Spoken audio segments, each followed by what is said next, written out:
No a na to on sa pozval. On a Lukašenko. Čiže prvý faktor je, že slovenský premiér krajiny európskej, krajiny, ktorá bola sužovaná NKVD únosmi do gulagov po 45. 12 000 ľudí z Československa bolo vyvezených do gulagov a veľmi veľa z nich bolo tam zabitých, nikdy nevedeli prečo. Potom politické vraždy komunizmu, organizované NKVD. Potom 68. priamy vojenský útok, 40 rokov tu komunizmu, ja neviem čoho, teraz hybridné operácie, označovania za nepriateľov, útočenie na nášho suseda a premiér takejto krajiny s takouto historickou skúsenosťou sa prihlási spolu s Lukašenkom, že on tam chce prísť. To je prvý tragický obrázok.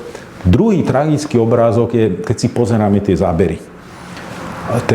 Ten body language, to, ako sa správaš, tie úlisné úsmevy, to také ponížené s tým pohárikom v ruke, také ponížené sluhovské poklonkovanie, vystretý Putin a ukláňajúci sa slovenský premiér, ktorý hovorí o suverenite, ktorý rád rozpráva o tom, aký sme, ja neviem, akí mačovia v politike, ako mačovstvo hlásí a správa sa ako suchá handra na dne morskom.